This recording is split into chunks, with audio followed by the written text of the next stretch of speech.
In this game, I came across a lot of key concepts that I talk about and preach about in a lot of my videos, so I thought it'd be super helpful and to show you guys the theme of how easy chess can be if you just play the basics and follow the basic concepts and principles. My opponent is 1900 in this game. He's a strong player, but he also played as a 2400 according to the computer, and I played as a 2450. If you don't believe me, there's the game review there for you right there. But anyway, so right here we have a very common chess opening, also very useful, I think, this game. Very helpful because this is a common chess opening that most of you will come across. I often talk about this, the bishop taking on e3. Not technically a mistake. It's fine, actually.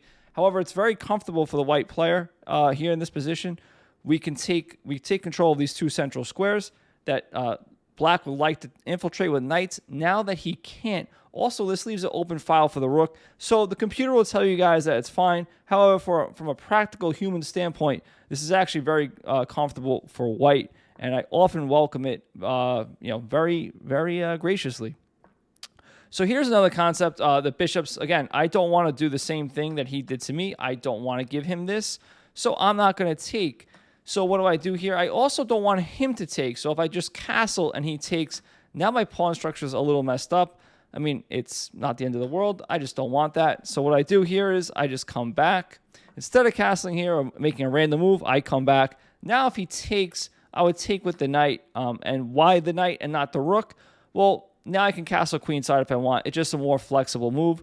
We always want to be as flexible as possible if we can. My opponent plays rook b8. And this is a sign that tell that he's going to start pushing the b pawn. And he wants the rook behind it. So it would be pretty silly for me to castle queenside and castle right into his attack. So from the castling point of view, where I want to put my king, it's a pretty easy decision that I want to go kingside. Also, I have an open lane for my rook on the f-file, which I mentioned before. So it naturally my rook just ends up on an open file just purely by castling, just by developing. Okay, my opponent just plays in the center. It's a good move. I take again. And the reason why I take again is if I push here, he comes to f5. It's very annoying. I mean, could I kick him out? Yeah, maybe. But, I mean, now my light squares are all weak. So to avoid that, I just take the knight, and then I take the bishop, and then I push the pawn. So now there's no knight jumping in here. My opponent moves back, and I start to double the rook. So my rook's on open file. I'm almost completed development. I just have to develop this rook.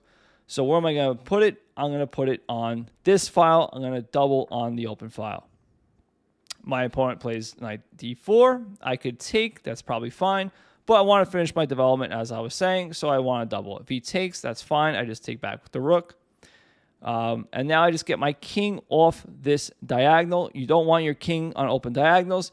I don't want to always have to calculate in the game him throwing in a check and all these in-between moves that could, cause me trouble later on in the game.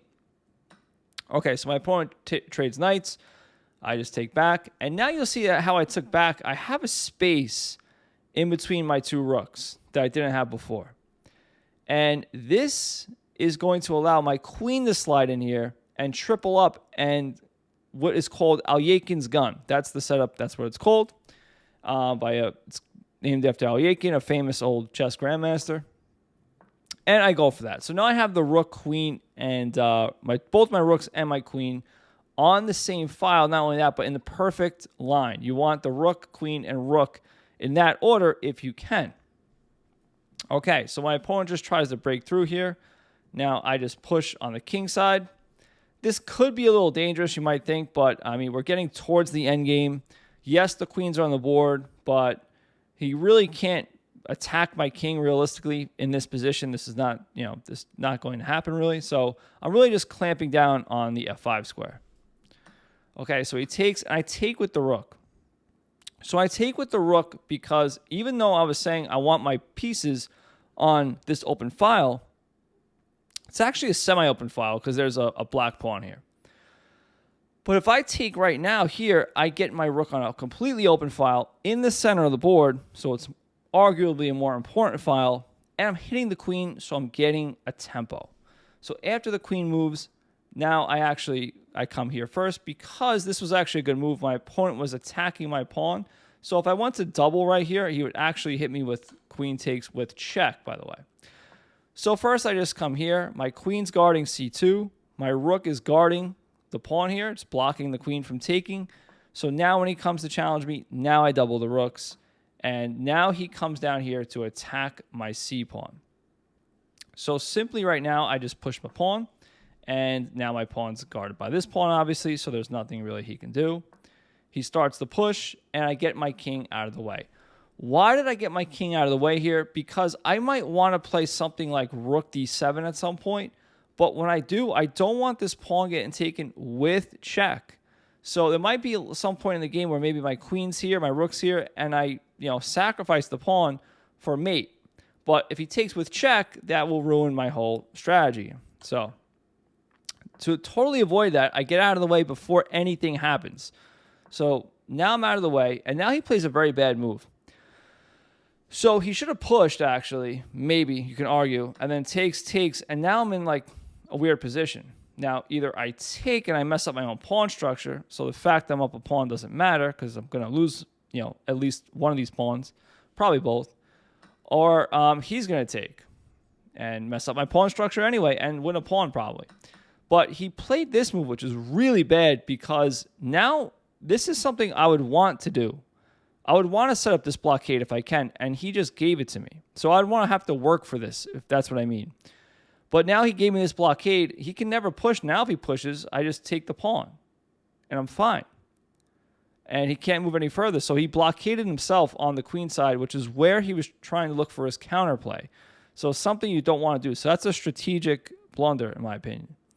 Okay, so queen f5 here, just getting ready to infiltrate maybe with the queen at some point, the rook back, the rook up, maybe come here at some point if the queen moves somewhere, maybe throw in a check here and come here and go for mate. My opponent just plays rook e8. I attack the queen. He moves here, attacking the pawn. It's defended, but it's putting pressure on it. But more importantly, coming down here for check, just to be annoying. It's not the end of the world. I would probably just play king g3 and be fine. But to avoid any checks, I just first play rook d2. There's no reason to rush anything. The whole important point here is I have the d file. So one of the things you want to do, especially towards the end game, but even in the middle game, is you want to control files if you can. And I control this file because I'm already doubled up on it. And black cannot play rook d8 because he'll just lose his rook. So black has to pretty much play something like this first to set up rook d8. However, if black does that, I could probably just attack the queen right away and just knock him off there. And it's, black doesn't really have much going on here. So anyway, after rook d2, black plays rook f8. He's just going back and forth. And now I start to get my king up. So my plan is I might want to put both rooks up further up the board. And I don't want this to be a check. So now if the queen ever infiltrates, it's not going to be a check. So he's not going to get a tempo on my king. My king might be safer up here and actually maybe even come up the board at some point in some variations. Like if we traded queens and my king comes up here, maybe at some point it even checkmates black or stops black from getting in the game in the end game. Okay, this is a good move. Kind of not forces me, but I came to queen d7, and not the best move, but my opponent here plays rook f7. Now, rook f7 looks like black just won the game, and it looks like that because I have nowhere to put my queen. So anywhere in this file, my queen gets taken. If I come up here, my queen gets taken. If I come here, my queen gets taken. I come here, my queen gets taken. You get the point. But pause your videos and try to spot a tactic here that saves the game. I saw this when I played queen d7, so it's good to always look for threats and look for tactics at all times and make sure you don't fall into you don't blunder and lose a hard game, fought out game by blundering. So here I played queen c8. It's the only move, and the point is it's the only move that saves the queen because I take a rook. He takes my queen, but then I follow up a check, just winning the queen back. Now he could take, and I would take, but he decided to play rook f8 here, a little bit fancier of a move. I just take the queen though all the same. He takes back, and then I play rook d7, and rook d7's a good move because it cuts the king off. Now you really want to cut the king off in the endgame because the king becomes a major piece in the endgame. So it makes sense that you would want to, if you have a chance to take out your opponent's main piece in the endgame, that you should do that. Okay, so my opponent plays rook c4, and this is where I played the worst move of the game. I don't know why I played this. I was in time trouble, so I pretty much know why, as you can see, but I should have just played king f3 here and defended my pawn, but for some reason I just neglected it. He won a pawn. I pushed, he pushed, and now he's actually winning, but now I just attacked the pawn, and there's no way he could defend this pawn, so he has to play really, he's winning technically, but he has to play really accurately. And he throws in a check. I just protect this pawn, and after this he pushes, I take, he pushes again, and now the game should be even, and now I get behind the pawn. So with passed pawns, you want to be behind them, whether you're on offense or defense. So he wants to be behind the passed pawn. He should have got, ideally he would like to be here before my rook is there. And I'm defending, I want to be behind his passed pawn too. I don't want to be in front of it. If I have to, I have to, but I'd rather be behind it. So he intercepts that or interjects with the rook, thinking that's a good move. But I just take, and now what happens is I'm absolutely winning this game.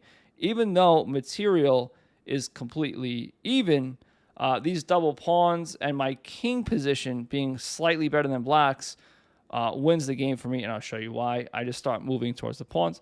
If he pushes the pawns, that's actually a mistake. It actually speeds up my attack that much quicker. I get the pawns that much quicker.